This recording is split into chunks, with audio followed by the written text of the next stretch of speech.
paperless, so excuse me while I navigate this phone.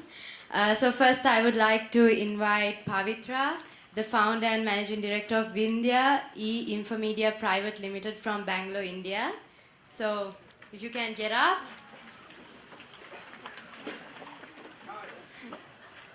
And also Sagar Lianage, founder and managing director of Earthbound Private Limited from Kandy.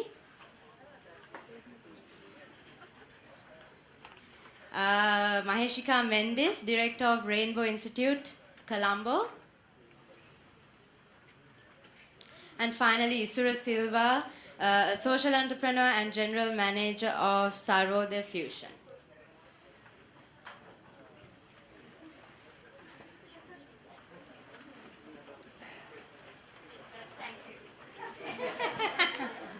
Right.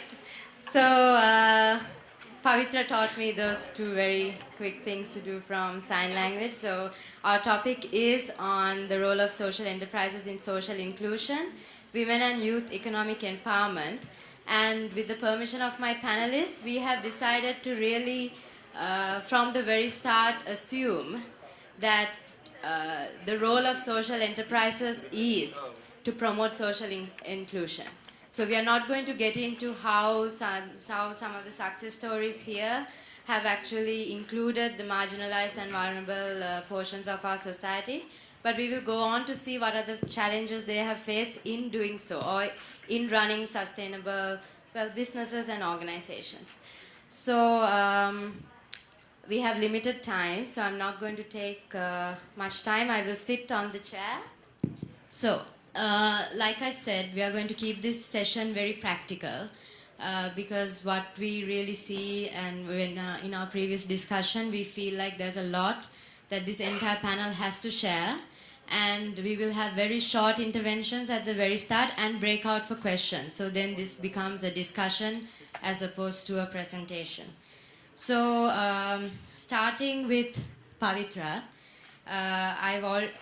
who is the founder of Vindhya, which is a BPO organization in Bangalore with a mission of bringing business and philanthropy together for a successful cause.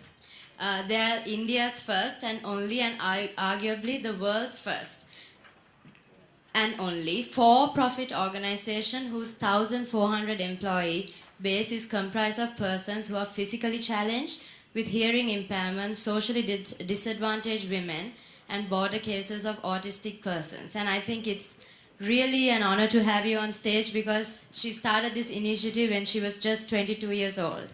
So if we can do the clap again, that will be really awesome. She really deserves it.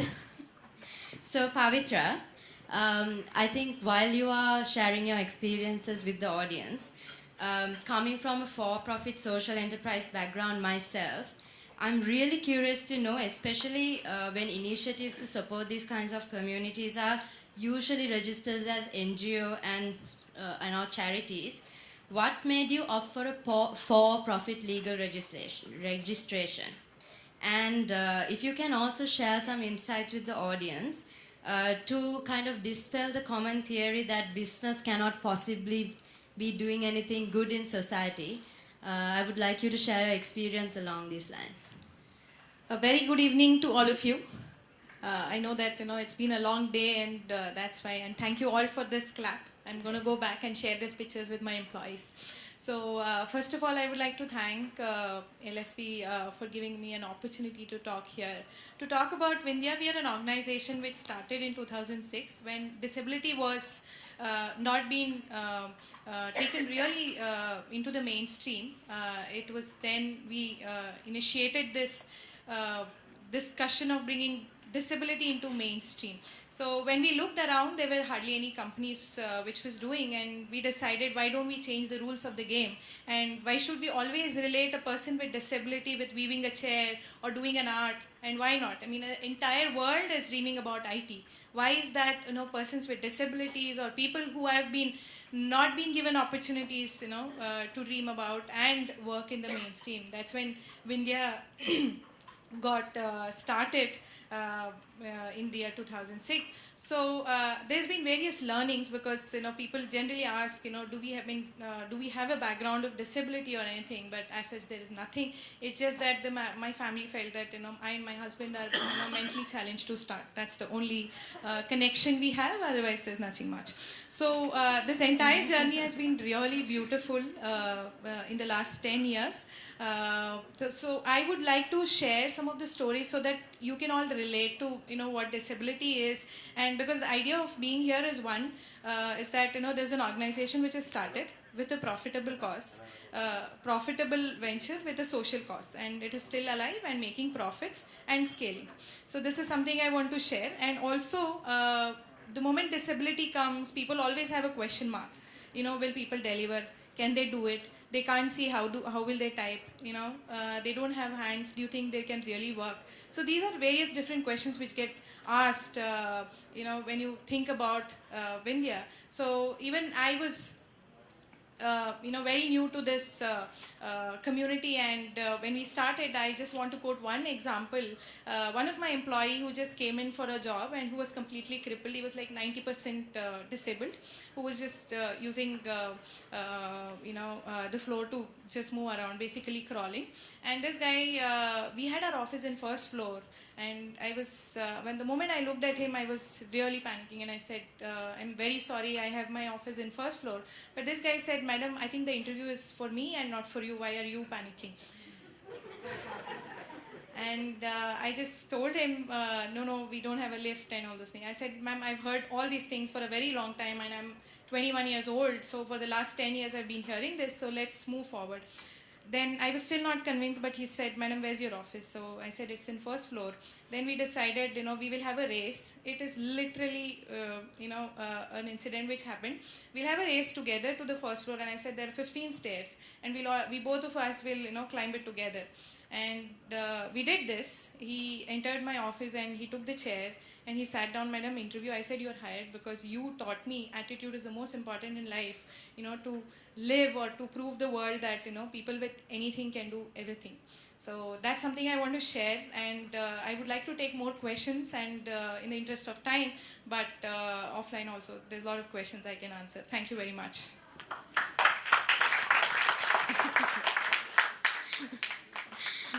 Right.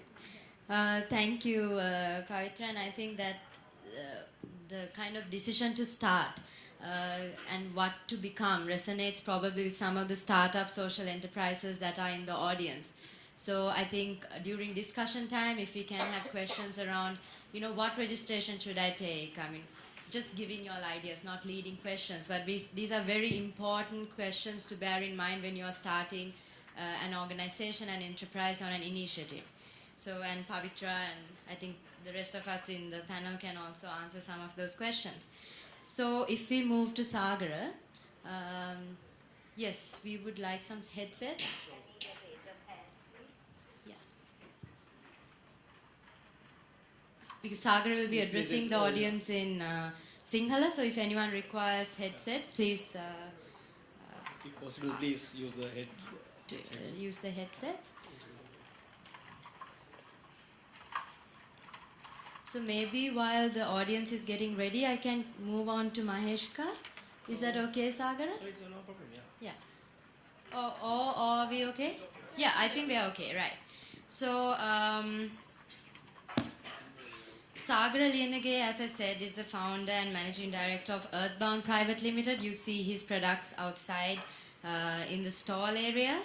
And his wonderful products are intend to minimize environmental hazards caused by the disposal of waste, matters such as polythene, plastic, etc. So, what I would like to ask Sagara really is, like, while you're explaining to the audience about your business model, if you can address how you've managed to convince some of the bigger conventional customers that you serve that of the ethos behind your product lines, or are they simply buying from you because it's a good product? What are the challenges you see in marketing a good product with a good story? So actually, I like to start with my story. Okay? I'm Right, it's okay. I'm using the both language. Sorry. What about Dr. Amanda? You good? Yeah, yeah. You good? Good the start for us. So, මම මගේ පටන් ගන්න මම ගැන කියලා. මම හිතන්නේ මම good example එකක් අපි දවසේ අද ඔක්කොලමත් එක්ක කතා කරපු දේවලුත් එක්ක මම මගේ ජීවිතේ පටන් ගත්තේ අවුරුදු 10කට කලින් 2006 Earthbound Creations පටන් ගන්නකොට මම බොහොම දුප්පත් පවුලක කෙනෙක්. මට තිබුණ පළවෙනි challenge එක තමයි මගේ දුප්පත්කම. මම හිටියේ මගේ අපි හතර දෙනා පුංචි ගෙදරක එක කාමරයක වහලට පොල්ලතු වහලා තිබුණ පුංචි ගයක්. මම ඉස්කෝලේ ගියේ මානව ධර්මාජ විද්‍යාලයේ නුවර තියෙන උසස්ම පාසලක්. අපේ ස්ලෝගන් එක තමයි අත්තහයි අත්තනෝ නාතෝ තමාට පිට තමාම. දුප්පත්කම හරහා මට තිබුණ එකම ප්‍රශ්නෙට විසඳුම මට පිට වෙන එක. මම මගේ ගමන පටන් ගත්තේ කැමරාවත් එක්ක. මම ෆොටෝග්‍රැෆර් කෙනෙක්. මට කැමරාවක් ගන්න ඕන වුණා. මම ඉස්කෝලේ යන කාලේ ෆොටෝග්‍රැෆි ඉගෙන ගත්තා. මගේ අම්මගේ මාලේ විකුණලා මම මගේ පළවෙනි කැමරාව ගත්තා. ෆිල්ම් කැමරා එකක්.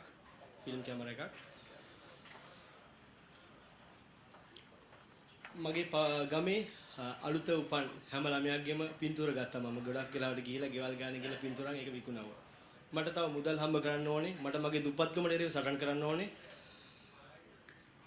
වෙඩින් ඇල්බම් හදන්න ගෙනාපු ඉතුරු වෙච්ච කඩදාසි වලින් මමයි නංගි එකතු වෙලා ග්‍රීටින් කාඩ්ස් හදලා සුබ පැතුම්පත්. මොකද ඇත්තට මේක අපේ මිතුරන්ට දාන්න ගත්ත කාඩ්ස් වගේක්. මොකද කාඩ් ගන්නත් සල්ලි නැහැ. ඉතින් ඒ කාඩ්ස් මට ඒ වෙලාවේ දැනුණා මෙතන තියෙනවා විකුණන්න පුළුවන් දෙයක්. ගෙදර තිබුණ අහක ගිය කඩදාසි රෙදි කැල් එකතු කරලා කාඩ්ස් හදලා නුවර හැම කඩේකටම ගිහිල්ලා උත්සාහ කරා මේක විකුණන්න. ගොඩක් කට්ටිය කියන්න සතුටුයි කිසිම කෙනෙක් මගේ කාඩ් ගන්න බලක් කැමතිුනේ නැහැ. ඔක්කොලම මේවා ඕන තරම් කාඩ්ස් ඉන හෑන්ඩ්මේඩ් කාඩ්ස් කවුරුත් මේවා ගන්නේ නැහැ හෑන්ඩ්මේඩ්ස් කාඩ් ගන්නේ නැහැ කියලා. නමුත් මම තදින් විශ්වාස කරන්නේ මගේ කාඩ්ස් විකුණන්න පුළුවන් කියලා. මේ වෙලාවේ ගෞරවාන්විත සී කරන්න ඕනේ ඔඩෙල් ආයතනයේ බියාෆුට් ආයතනයේ ඒගොල්ලෝ ලෑස්ති වුණා මගේ කාඩ් ගන්න. පළවෙනි බිස්නස් එක රුපියල් 2500කට ඒගොල්ලෝ මගේ කාඩ්ස් ගත්තා. අද වෙනතුරු මේ දෙන්න මගෙත් එක්ක යහපත් වෙළඳ සම්මතව ගත කරගෙන මේ වෙනකම් මගෙත් එක්ක ඉන්නවා. මේක තමයි මගේ පටන් ගෑන්ම. මේ වෙනකොට මගේ